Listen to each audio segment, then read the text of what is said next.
Hello साथियों, कैसे हैं आप। मैं आपके सामने फिर लेकर आया हूँ एक संस्कृत का शानदार वीडियो कक्षा अष्टमी के लिए। कक्षा अष्टमी की रुचिरा का ये प्रथम पाठ का पहला पार्ट है। इस पार्ट में आप तीन श्लोक देखेंगे और सुनेंगे, जिसके अंदर आपको कुछ चीज़ें इस प्रकार बताई गई है। पाठ का नाम है सुभाषितम। सुभाषितानी शब्द है वो सु प्लस भाषितम शब्द से मिलके बना है, जिसका अर्थ होता है सु उपसर्ग भाषितम बास धातु से बना है। सु मतलब सुंदर और भाषितम मतलब वचन या वचन विचार। तो यहाँ पे इसका अर्थ हो सकता है सुंदर वचन या सुंदर विचार। तो इंग्लिश में अंग्रेजी में कह सकते हैं गुड सेइंग। सुभाषितम शब्द है वो नपुंसकलिंग शब्द, इसका रूप चलता है सुभाषितम सुभाषिते सुभाषितानी। ये तो हुआ पाठ का इंट्रोडक्शन। अब आते हैं हम पाठ के अंदर, जिसमें आपको ये बताया गया है कि जो मैंने पहले बताया वही चीज़ वापस रिपीट हुई है कि सु प्लस भाषितम शब्दों से मिलकर बना है और इसका अर्थ होता है सुंदर वचन या मधुर वचन। प्रस्तुत पाठ में सुक्ति मंजरी, नीति शतकम, भर्तृहरि का नीति शतक, मनुस्मृति, शिशुपाल वधम और पंचतंत्र, इन संस्कृत की प्राचीन पुस्तकों से या महाग्रंथों से रोचक और विचारपरक श्लोक लिए गए हैं, जो आपके जीवन में बहुत उपयोगी है। उन श्लोकों को यहाँ पर संग्रहित किया गया है, जिनमें से 3 श्लोक हम इस पार्ट में पढ़ेंगे। श्लोक पढ़ने का पहले तरीका देखिए। जब आप श्लोक पढ़ेंगे तो मैं आपको 3 चीज़ें बताऊंगा। एक चीज़ ऐसी है जो आपको खुद को पढ़नी होगी। श्लोक नंबर पहले आपको श्लोक दे रखा है, इसके बाद में मैंने आपको दिया है पदभाग। पदभाग का तात्पर्य है कि श्लोक के एक एक शब्दों को अलग अलग करके मैंने यहाँ पर लिखा है ताकि आप आराम से इसको समझ पाएँ। यहाँ आता है इसके बाद अन्वय। अन्वय में श्लोक को पंक्तिबद्ध करना या फिर व्यवस्थित करके जमाना होता है। शब्दार्थ मैंने आपको लिखे हैं यहाँ पर, जो आप वीडियो पॉज करके आप अच्छे से इसको पढ़ सकते हैं और पढ़ने के बाद आप इसको श्लोक को समझ सकते हैं। इसके बाद में आता है सरलार्थ, जो मैं आपको श्लोक के साथ साथ बताऊंगा। इसके अलावा मैंने यहाँ पर लिखा है भाव। भाव मतलब पूरे श्लोक का समरी, एक सेंटेंस के अंदर क्या कहना चाह रहा है श्लोक, और मीनिंग। और आपके सामने इसके अंदर मैंने इंग्लिश मीनिंग भी लिखा है, ताकि आप जिन बच्चों को हिंदी के कुछ शब्दों में अगर डाउट्स हो, प्रॉब्लम हो, तो आप उन अंग्रेजी के शब्दों को समझ करके भी आप इसका हिंदी मीनिंग या समझ सकते हैं। तो श्लोक शुरू करते हैं। पहला श्लोक है गुणा गुणज्ञेषु गुणा भवन्ति ते निर्गुणं प्राप्य भवन्ति दोषः सुस्वादुतोयाः प्रभवन्ति नद्यः समुद्रम आसाद्य भवन्त्यपेयः। यहाँ पे पदभाग करेंगे तो गुणाः गुणज्ञेषु गुणाः भवन्ति ते निर्गुणं प्राप्य भवन्ति दोषः सुस्वादुतोया प्रभवन्ति नद्य समुद्रम आसाद्य भवन्ति अपेयः। अन्वय करते हैं। गुणा गुणज्ञेषु गुणा भवन्ति, अर्थात जो गुणवान व्यक्ति होते हैं उनके उसमें या उनमें बहुत से गुण होते हैं। ते निर्गुणम प्राप्य भवन्ति दोषः, अर्थात वे निर्गुण व्यक्ति के पास जाकर के, निर्गुण यानी ऐसे व्यक्ति जिसके पास किसी भी प्रकार का गुण नहीं है, तो वे निर्गुण व्यक्ति के संपर्क में जाकर के या उनको प्राप्त करके दोषः भवन्ति, अर्थात जो उनके अंदर गुण है वो भी दोष में बदल जाते हैं।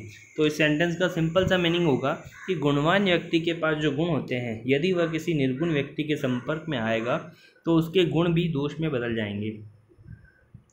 इसका एक एग्जाम्पल देके आपको सेकंड 2 लाइनों में समझाता है। दूसरी 2 पंक्तियों का अर्थ होता है कि सुस्वादु तो यह, सुस्वादु मतलब होता है स्वादिष्ट, मीठा, तो यह मतलब पानी, अर्थात स्वादिष्ट पानी होता है। नद्य यानी नदियों का, प्रभवंत यानी बहती हुई, अर्थात जो बहती हुई नदियां हैं या फिर जो निकलती हुई नदियां हैं। कहाँ से निकल रही है? पहाड़ों से, झरनों से, या फिर वह नदियां हैं जो मीठे जल को धारण करती है।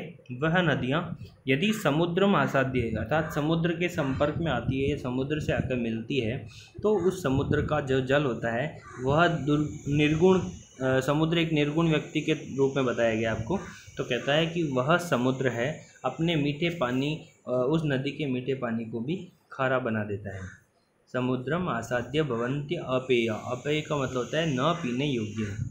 तो इस पूरे श्लोक का हिंदी अर्थ होगा कि गुणी व्यक्ति होते हैं, उनके गुणों में यदि कोई निर्गुण व्यक्ति का संपर्क होता है या निर्गुण व्यक्ति से अगर उनका संपर्क होता है तो वह गुणहीन व्यक्ति के संपर्क में आकर के उनके गुण भी दोष में बदल जाते हैं। ठीक उसी प्रकार से जिस प्रकार से एक नदी का पानी मीठा होता है, यदि वह समुद्र के संपर्क में आता है या समुद्र में मिलता है तो वह नदी का पानी भी अपेय हो जाता है। इसका इंग्लिश मीनिंग आप नीचे पढ़ के और इसको अच्छी तरह से समझ सकते हैं। अब आते हैं हम श्लोक नंबर 2 पे।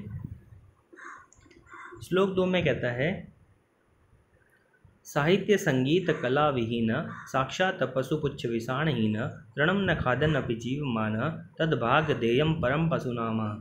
अर्थात यहाँ पे पदभाग किया हुआ है, साहित्य संगीत कला विहीन साक्षात पशु पुच्छ विषाणहीन तृणम न खादन अपि जीवमान तत् भाग देयम परम पशुनाम। अन्वय जब करेंगे तो अर्थ होगा साहित्य संगीत कला विहीन, अर्थात वह व्यक्ति जो साहित्य से, संगीत से और कला से रहित है, ऐसा व्यक्ति, नर यानी मनुष्य, तो ऐसा व्यक्ति जिसके पास न साहित्य है, न संगीत है, न कला है किसी प्रकार की, ऐसा व्यक्ति साक्षात, साक्षात मतलब सच में, पुच्छ विषाणहीन, पुच्छ का मतलब होता है पूंछ और विषाण मतलब सींग, अर्थात पूंछ और सींगों से रहित, अर्थात बिना पूंछ और बिना सींग वाला पशु के समान है। और वह पशु या वह व्यक्ति तृणम न खादन अपि, अर्थात वह व्यक्ति घास नहीं खाता है बस, अर्थात बिना घास खाने वाला पशु है। और जीवमान, अर्थात बिना घास खाए भी वह जीवित है। क्यों?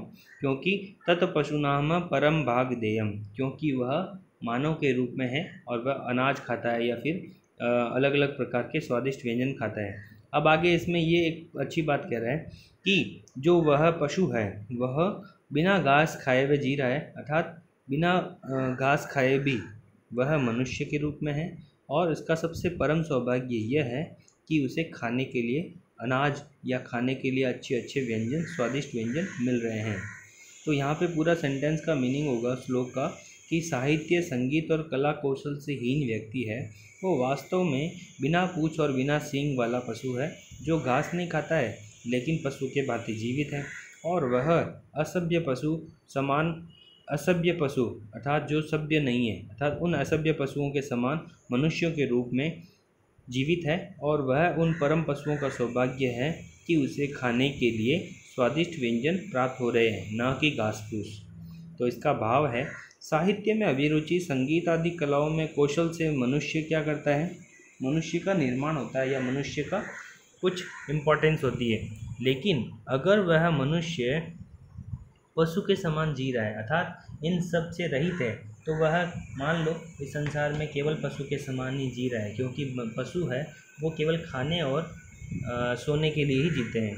तो यहाँ पे कह सकते हैं कि वह साक्षात पशु के समान है। तीसरे श्लोक की तरफ बढ़ते हैं।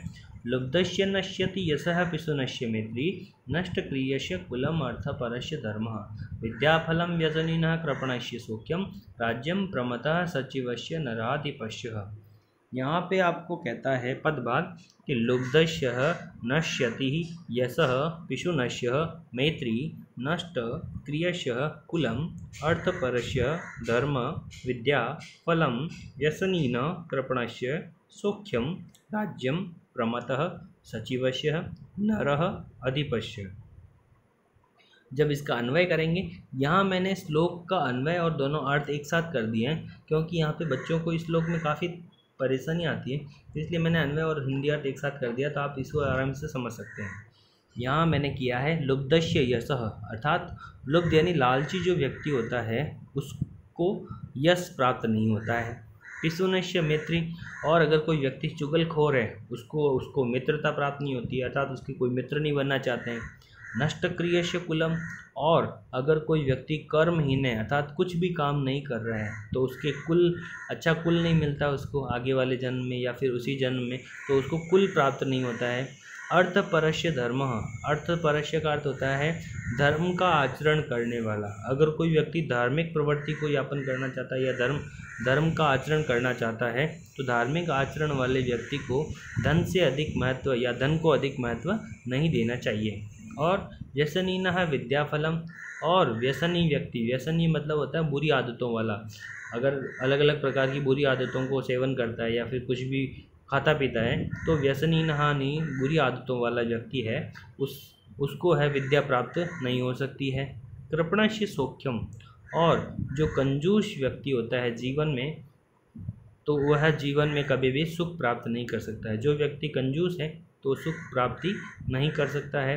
प्रमथ सचिवस्य नरः अधिपश्य राज्यम नश्यति, और अगर कोई राजा है, उसका मंत्री अगर कर्तव्य परायण है या कर्तव्य से विमुख है, अपने कार्य के प्रति ध्यान नहीं देता है, तो उस राजा का राज्य नष्ट होने की संभावना हो सकती है, अर्थात उस राजा का राज्य नष्ट हो सकता है।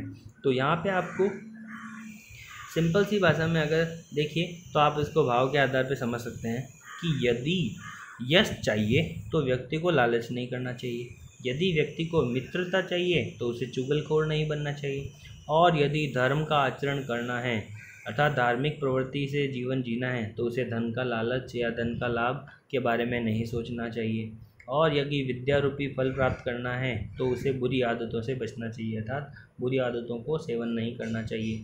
और जीवन में यदि उसे सुख चाहिए तो उसे कंजूसी को त्याग देना चाहिए, और यदि अपनी सत्ता को बनाए रखना है, यदि कोई राजा है और वह अपनी सत्ता को बनाए रखना चाहता है, आप अपनी सत्ता के बारे में बात कर सकते हैं, अर्थात अपना अस्तित्व अगर बनाए रखना है तो आप अपने जो आपके मंत्री के रूप में, यानी जो राजा है वो मंत्री के रूप में जिसको भी कार्य देता है वह मंत्री कर्तव्य के प्रति लापरवाह नहीं होना चाहिए, अर्थात वह अपने कर्तव्यों का पालन करना चाहिए। यहाँ पे आपका अंग्रेजी भाषा में मीनिंग दे रखा है, इसे समझिए। और आपको वीडियो कैसा लगा कमेंट बॉक्स में ज़रूर लिखें, और इसका सेकंड पार्ट आप अगले वीडियो में देखें जिसके अंदर 4 श्लोक दिए होंगे। अभी हमने 3 श्लोक पढ़े हैं, इस पार्ट के 4 श्लोक बाकी हैं जो आपको